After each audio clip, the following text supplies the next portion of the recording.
Welcome into the Ball Out Podcast. I'm your host, Jordan, here with my co-host, Billy.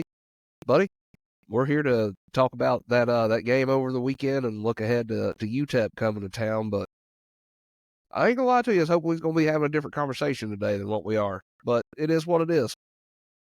Yes, sir, man. It was a tough battle, but hey, like you said, it is what it is. We have to move on and hope for the best now. That's it, man. We're going to have to have a little bit of help, but we're not dead yet. We're not dead yet. We might be on life support, but we ain't dead yet, you know? So, well, buddy, let's talk about this game here, man, just for a few minutes.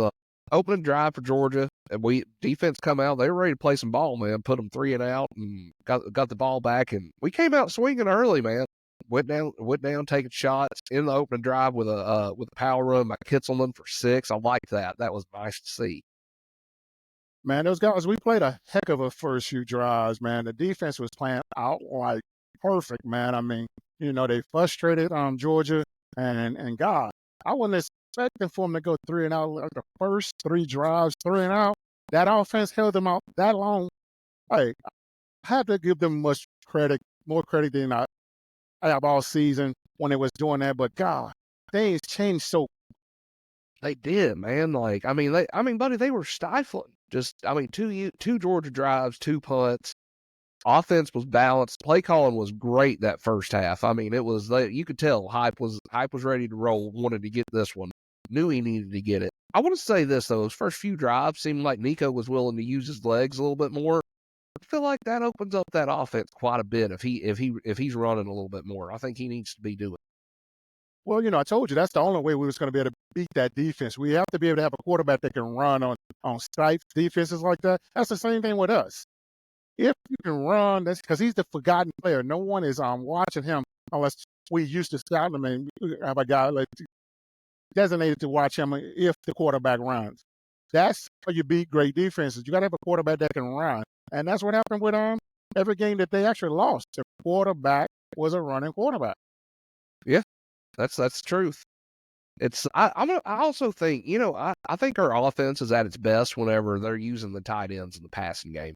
It's they're the most short-handed guys, and it's just they know what they're doing. I mean, they get out there, they don't drop many passes. They're athletic tight ends. They can be used in the pass game and the run game, really. I think for the rest of the year, we need to see that. We really need to see that. Well, I mean, said it on the last show, man, that we're going to have to get the tight end involved. And anytime we've gotten a tight end involved, it has been a great game for the offense. It opens up so much. It creates a situation where you got a player that you got to watch other than sitting them in the zone, watching the slants. You got to protect more than just his middle now. Now the guys on the outside can get open a little bit more. And also, it creates space for the run. Yes. And I mean, buddy, Samson had himself another great game. I mean, he did. Third drive, though, for Georgia. It starts deep down in their territory. We get another 3 and out. So, I mean, like you said, 3 drives, man. 3 and out. Also, Boo Carter, put the boy on offense, too. Hell, I mean, he was so close to busting that game wide ass open for the balls on that punt return that the punter took him down on. He returns that. We are having a totally different conversation because at that point we were up 7-0, building momentum.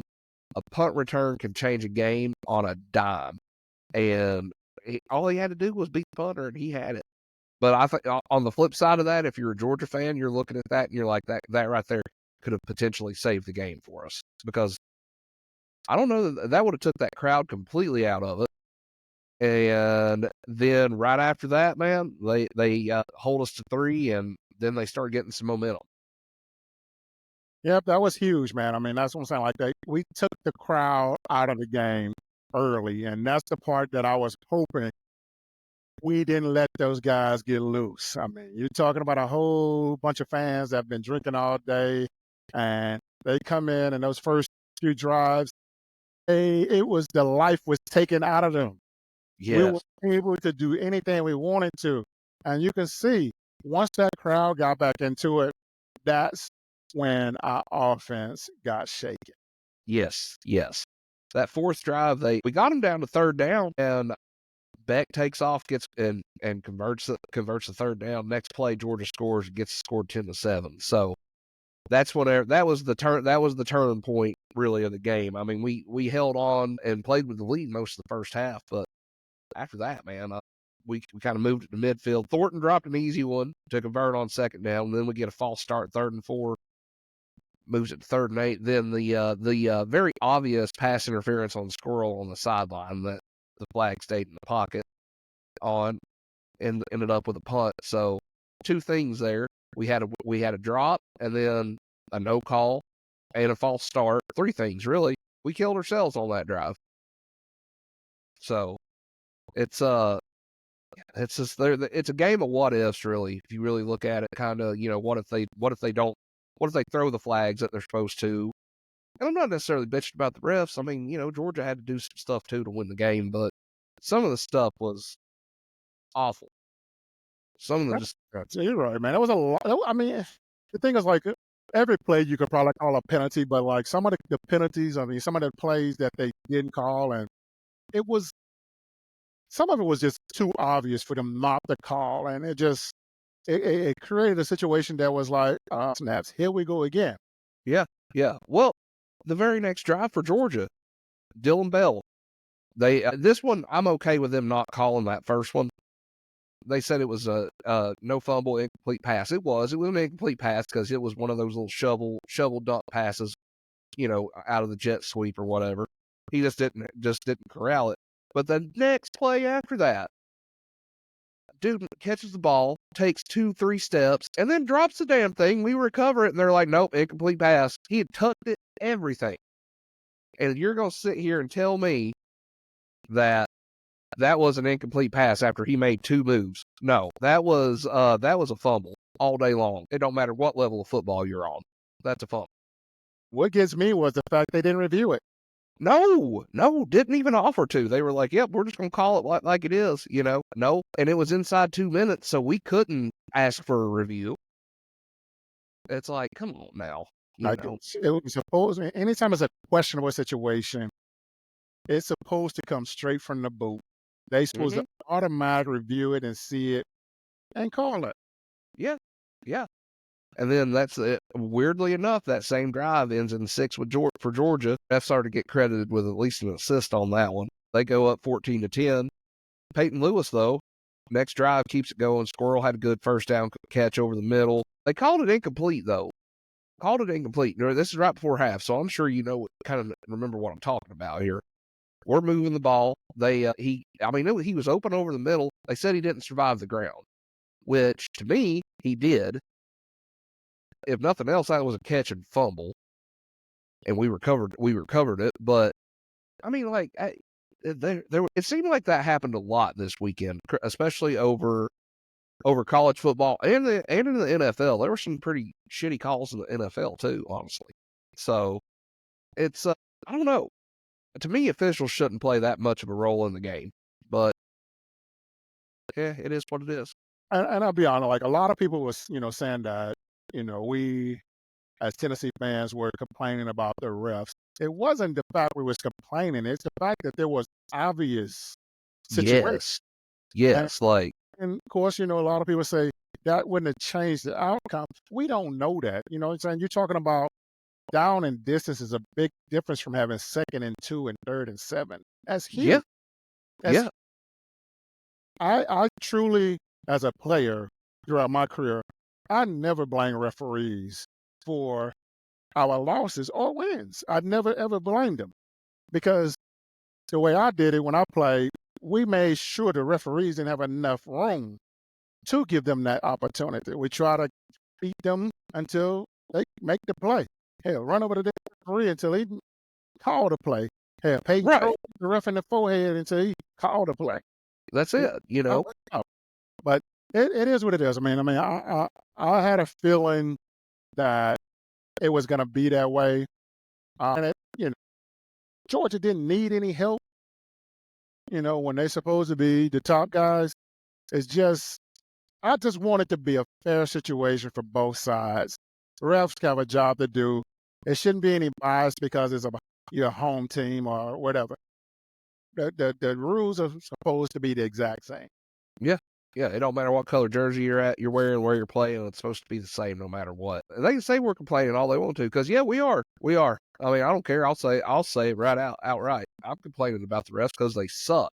I mean, that's just how it is. Like that squirrel no call and pass interference in the first half. That was a 3rd and 8.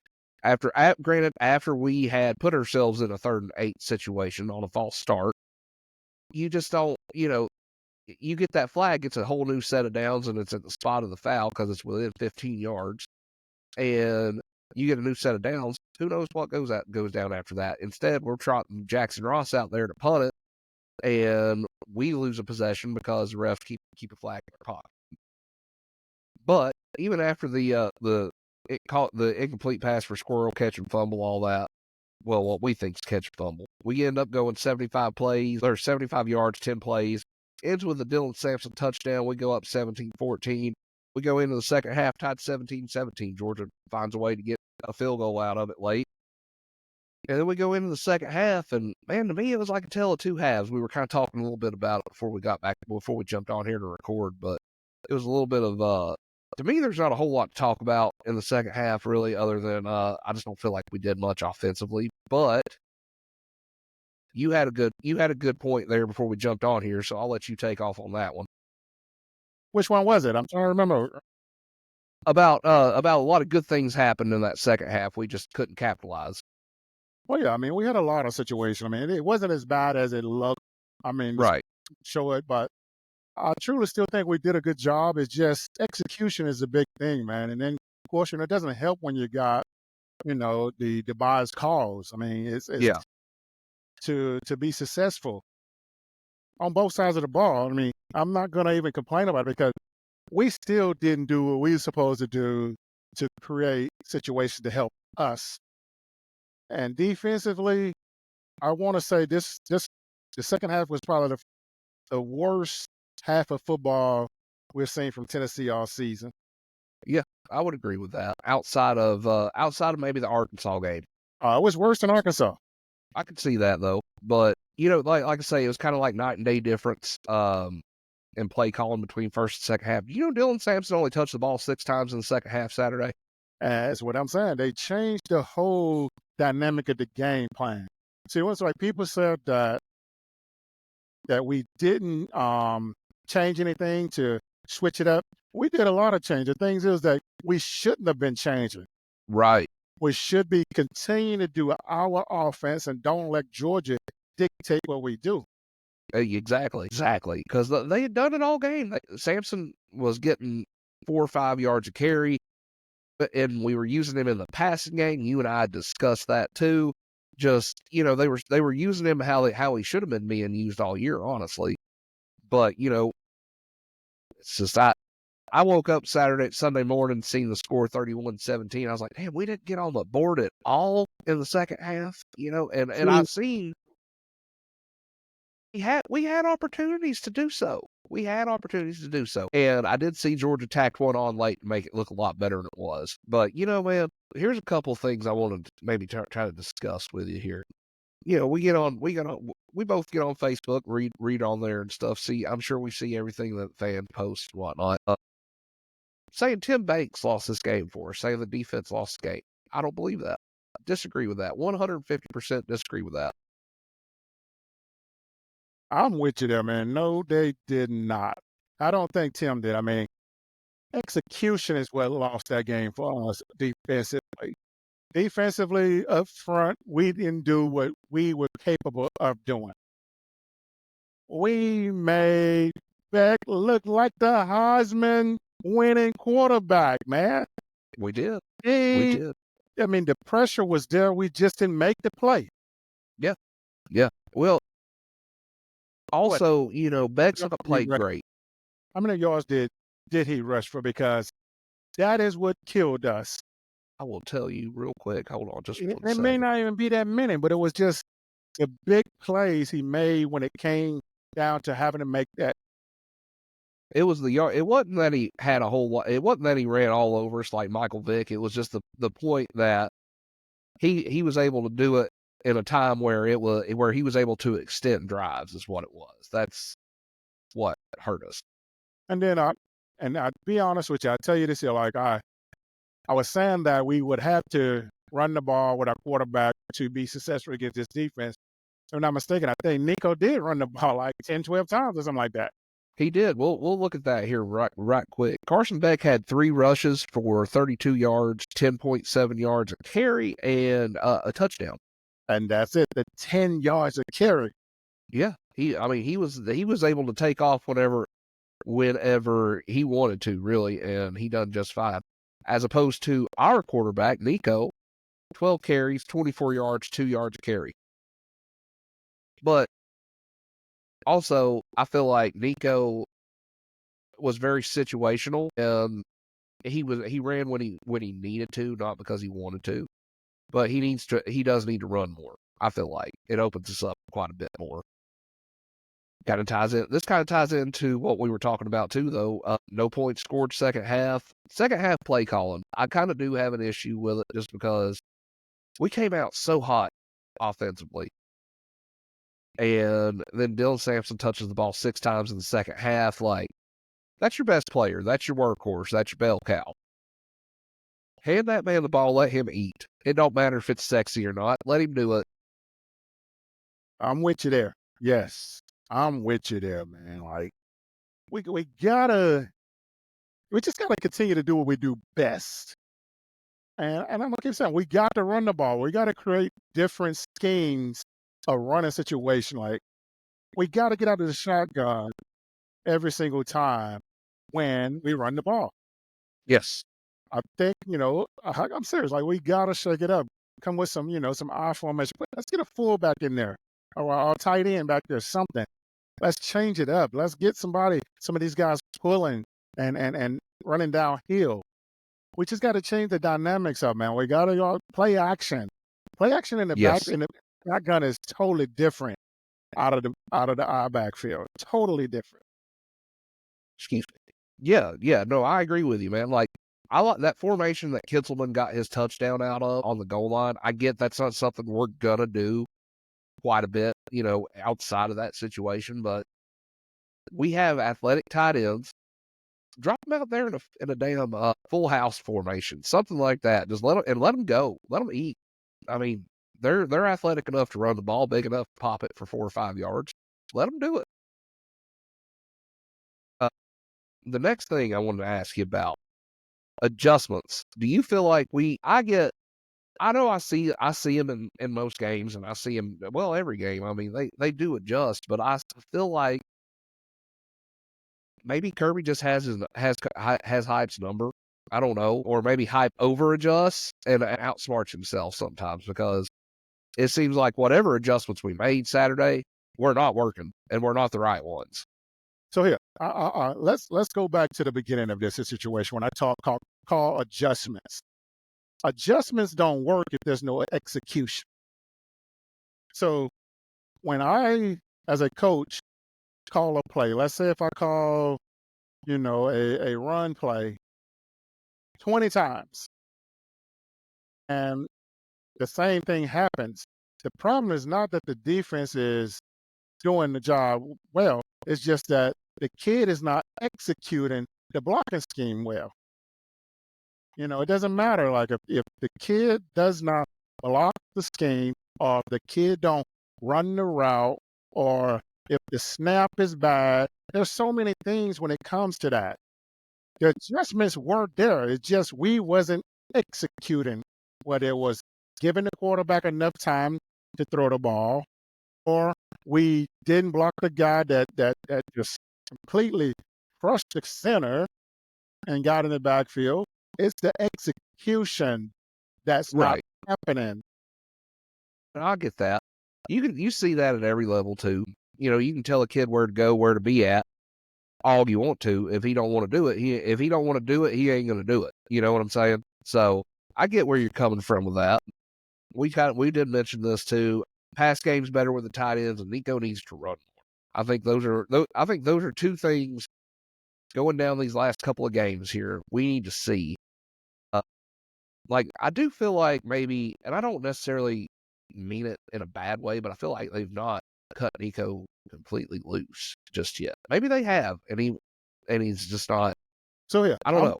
I got to get back to you on that, man. Like, he is loose. He's the number one quarterback. There's no such thing as he's loose or he's a freshman. He is 2 years in this system now. The problem is he's a golden child, and everybody's giving him every excuse in the book. Guys, let's talk that. He is messing up because the defense are creating those situations. He's overthrowing it or is behind them. He is doing it too. We got to criticize him as well. I'm sorry. Because when it comes to the situation becoming the quarterback, he looks identical to what we used to call Joe Milton bad. Yeah, I agree with you. Joe did last year, same thing that's going on right now with Nico. But everybody was calling Joe a bad quarterback, overthrow Joe because of his age. The age ain't got nothing to do when you're winning, is it? But only time when he's losing and messing up, now he's a young quarterback. I'm with you. He has to get the same criticism as every quarterback get when you lose. No, I'm with you. I'm with you there. I don't like making excuses for him because to me, if he was as good as he's billed to be, he shouldn't be making these mistakes. I'm with you. I feel like play calling puts him in a bad position, but at the same time, to your point, if he's as good as he's billed, he shouldn't be making those decisions. So I'm with you. I'm with you as far as that goes. I feel like these next couple of games, Hype's got to let him hang because it's going to come down to we're going to do another episode here in a bit about the playoff rankings, but it's down to crunch time now. We're going to have some help. Those come out last night. We had a lot to say in our text messages last night about that, so we'll bring that out here on the pod here shortly. But yeah, I'm with you, man. I don't want to make excuses for Nico because I feel like if he was as good as he's built, he should like we were saying, he shouldn't be making those mistakes. And Joe got a lot of grace last year that Nico should. It's just it's ridiculous, honestly. Well, I mean, they don't like just look at Nico this season. Like, the stats alone as far as what's going on. Like, the problem is not all Nico though. Like that. I mean, I'm not saying it's all his fault. Right. There's some situations and times that it should have been an easier throw or take a little bit off or throw it a little bit lower. But the reason for those bad situations is he's getting pressured. They're not holding him off long enough to get that easy throw. And that's what I'm trying to let everybody know. Like, all of this is not the quarterback. Just like I told everybody last season, it wasn't all the quarterback. There's so many things that goes into this piece that it's not the quarterback, the receivers running the right route or getting up the line of scrimmage or the offensive tackle giving him time enough to go through his progressions. It's different when you got time because you see, anytime Nico has the time, it's a dime. He's on the money. It's in stride. He got an easy play. The same thing last year with Joe. And he had time. He made the play. He made the throw. It's just how it works, man. If everybody's not on the same page, it's not going to work offensively. No, absolutely. Well, we talked about it before. You're only as strong as your weakest link, and it don't matter on every play. It could be a different position group that's not doing their job, and if they don't do their job, then you're hoping for the best. Well, bottom line, we come out of that one with a loss, man. It sucks, but here we are. We go down 31-17 to the Dogs. We just might get another shot at them though in the playoffs. We'll see. We're gonna have some help, but let's run down through UTEP right quick. I don't really have any defensive stats on them because I don't think it's gonna matter this week. Stat game. It better be a stat game, man. Like I said, starters better be out by halftime. This is a game where we got to beat them by 50. It got to 50 burger. UTEP, they come in, they've lost 3 out of their last 5.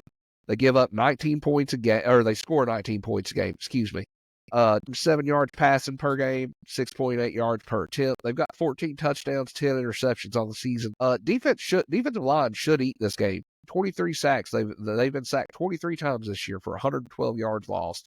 Let's see if we can get about 7 sacks this week. That'd be nice. 7, 8, somewhere in that neighborhood. That'd be real nice. Oh, yeah, this is the perfect game for the young kids to come in and get excited and have some fun. Normally this is typically our homecoming game right now, but Right. the new SEC schedule, so it's a little bit different now. So hopefully they come out and cover the spread, because I think the spread is like 41, 42 or something like that. Yeah, I was looking at that this morning. It was it's 42.5. Oh, that's a big one. That's a big one. But UTEP, they get 124.7 yards per game rushing, 3.4 yards carry. They've only got 7 rushing touchdowns on the season, so it's not like we're playing a prolific offense here this weekend. They get 332 yards a game. They give up a lot of penalty yardage. They shoot themselves in the foot quite a bit. They've got 50 yards per game in penalty yardage. So, crowd brings it. We should be good for at least 25 of them. You think? Yeah, well, of course, when I see that many penalties, that's when I know they're not a good ball team. They're not a really disciplined team, or they're probably got a lot of young kids, not a lot of seniors on that team. So we just have to go out and do our job, expose them, and get on the field quick. Like I said, by halftime, we should be installing the backups. Like, let's get Nico off the field. I don't care about the stats anymore. We know he's not going to get the Heisman, but of course, if Samson, we should at least have a 200-yard rushing game with 3-4 touchdowns for him. Hey, I'd be down with it, man. I mean, even still though, man, I still want to. He should be firmly in the conversation. I don't care what happened last week at Georgia. That boy should be in the conversation. I mean, he has to be. Has to be. I'm sorry, he has to be. You lead the SEC in rushing and in rushing touchdowns. How are you not in the Heisman conversation? You know what I mean? We know why he's not. We do. It's. I mean, I hate to say it, it's very disturbing. Like, it is. Guys, this man had over 100 yards against a very stout defense. I'm like, people don't realize that Georgia defense is still good. It's not the best defense that it is. I still don't think they're better than our defense, but they're still good. They still have that much talent on that team. They're loaded still, man. It don't matter. They're loaded. They're young, but they're loaded. I mean, you're going to be young when you lose that much off of a pretty much an NFL type defense. I mean, that's just the way it is. A little bit more on UTEP offense, though. They're 32% on third down, 47 for 148 on the year, 3% on fourth down, 7 for 21, and they hold the ball for 28 minutes a game. I was looking. They beat Kennesaw State in double overtime. So that should tell you about all you need to know. This could be a Kent State type of game if we want it to be, and I think we need it to be, honestly. Build up some confidence before we go beat up little brother next week. Well, we're going to need it, man, because, I mean, you know that Vandy is coming with their A game. Yeah, they've done it all year whenever they play. They either play up or they play down, and, to their competition, and they'll be ready. They'll be ready to give us all we want next weekend. Buddy, let's put a bow on this one. We don't really have much to talk about with UTEP. I mean, I think we know how it's going to go. I hate to do that. I hate to say that because, I mean, you never do know. They line up to play the games for a reason. But if there's a reason we have to talk about UTEP, we'll do it next week. You know what I'm saying? But we're going to talk some playoff football here in just a minute. We'll put that out as a separate one. Let's end this one with how we always end it, with a big old Go Vols, and let's go from there. Yes, sir. Go Vols.